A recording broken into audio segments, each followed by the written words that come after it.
Ada 6 kesalahan fatal yang dilakukan oleh klan Ba'alawi. Kesalahan dimaksud bisa dilakukan oleh oknum atau oleh klan Ba'alawi secara bersama-sama. Berikut uraian lengkapnya. Pertama, klaim atas nasab tanpa bukti ilmiah. Mengaku sebagai keturunan Nabi Muhammad SAW tanpa bukti ilmiah yang kuat adalah sebuah tindakan bunuh diri. Banyak pengakuan nasab yang dilakukan oleh oknum-oknum dari klan Ba'alawi hanya didasarkan pada sumber-sumber yang tidak memiliki verifikasi, baik dari kitab sejaman ataupun bukti-bukti catatan sejarah yang jelas. Ini telah menimbulkan polemik karena klaim nasab yang tidak terbukti bisa merusak kepercayaan publik. Ditambah lagi, penolakan Ba'alawi terhadap hasil uji DNA yang menunjukkan bahwa klan Ba'alawi memiliki haplogrup G yang sama sekali berbeda dengan Bani Hashim yang berhaplogrup J1. Dengan demikian, klaim mereka sebagai keturunan Nabi Muhammad SAW secara ilmu genetika seketika batal. Jangankan dapat membuktikan diri sebagai juriahnya Nabi, bahkan ras bangsa Arab saja bukan. 2. Menjadi kaki tangan kolonial Belanda. Beberapa tokoh dari klan Ba'alawi tercatat sebagai oknum-oknum yang berkolaborasi dengan penjajah Belanda selama masa kolonial di Indonesia. Hal ini termasuk pengkhianatan terhadap tokoh-tokoh pejuang rakyat Nusantara. Sebagai contoh, salah satunya sebut saja Habib Hamid Al-Idrus. Sejarah membuktikan bahwa dia berperan besar dalam pengkhianatan terhadap pejuang rakyat Banjar bernama Demang Lehman dalam Perang Banjar yang berujung pada penangkapan dan hukuman gantung terhadap Demang Lehman oleh Belanda. Kepala Demang Lehman kemudian dipenggal dan dibawa ke negeri Belanda. Hingga kini masih tersimpan di museum yang ada di negeri kincir angin itu.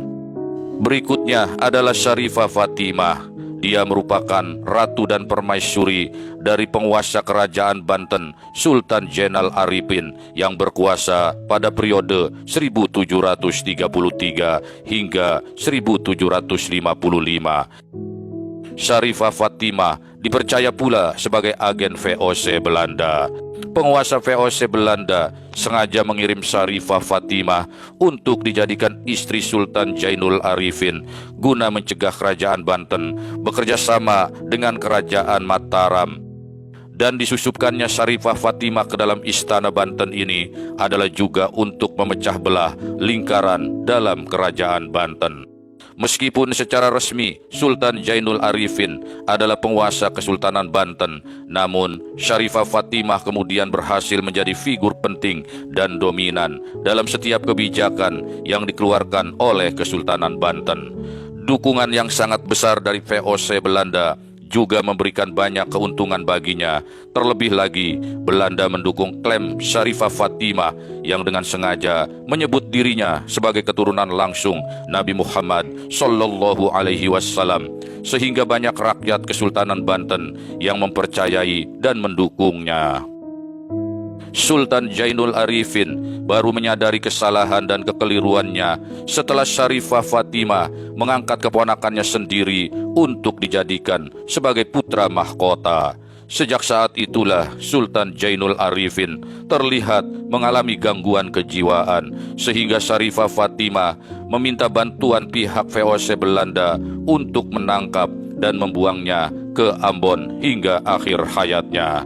Syarifah Fatimah kemudian memimpin Kesultanan Banten dan memberikan wilayah pantai utara Tatar Sunda dan Sukabumi Selatan untuk dikelola secara khusus oleh VOC Belanda. 3. Menggunakan pengaruh keagamaan untuk kepentingan politik. Manipulasi agama untuk mendapatkan kekuasaan dan pengaruh di kalangan masyarakat dilakukan oleh beberapa oknum klan Ba'alawi dengan menggunakan klaim sebagai keturunan Nabi sebagai legitimasi untuk mendapatkan posisi sosial dan politik yang lebih tinggi baik di Nusantara maupun di luar negeri. Dengan upaya jahat ini, mereka memperoleh keuntungan materi dengan memanfaatkan status mereka sebagai Habib atau keturunan Rasulullah Shallallahu Alaihi Wasallam tanpa memiliki integritas moral yang sesuai dengan ajaran Islam.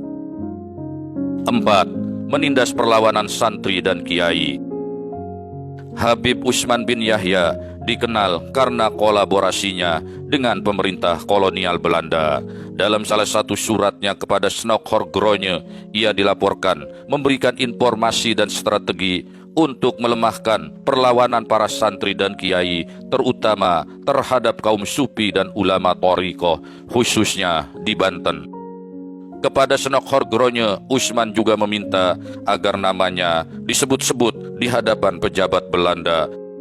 Hal ini jelas menunjukkan ketergantungan dan sikap politiknya yang memihak terhadap penjajah.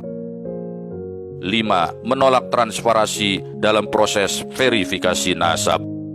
Menolak verifikasi terbuka terhadap klaim nasab mereka dengan menggunakan alat-alat ilmiah seperti uji DNA atau mendiskusikan masalah ini secara ilmiah dan terbuka di kalangan akademisi tanah air. Hal ini menyebabkan kebingungan dan keraguan di kalangan masyarakat mengenai keaslian nasab mereka. Di samping itu, ketiadaan kitab sejaman yang mendukung klaim mereka sebagai keturunan Nabi Muhammad Sallallahu Alaihi Wasallam hingga abad ke-9 Hijriah ini menciptakan ruang untuk manipulasi sejarah yang menguntungkan klan Ba'alawi. 6. Eksploitasi status Habib untuk kepentingan pribadi. Beberapa oknum diduga memanfaatkan statusnya sebagai Habib untuk mendapatkan pengaruh politik dan finansial tanpa mempertimbangkan dampak moral dan sosial terhadap komunitas muslim yang lebih luas. Mereka mengklaim otoritas agama atas dasar nasab kepada Nabi Muhammad Shallallahu Alaihi Wasallam tanpa menunjukkan kompetensi keagamaan yang mendalam. Ceramah-ceramah mereka tak lebih berisi doktrin khurafat dan cerita glorifikasi leluhur mereka. Sedulur warganet, berdasarkan ke-6 catatan yang bersumber dari sejarah dan kritik publik tersebut, pada akhirnya klaim nasab mereka menjadi salah satu isu penting yang memerlukan klarifikasi lebih jauh, baik dari sisi ilmiah maupun keagamaan.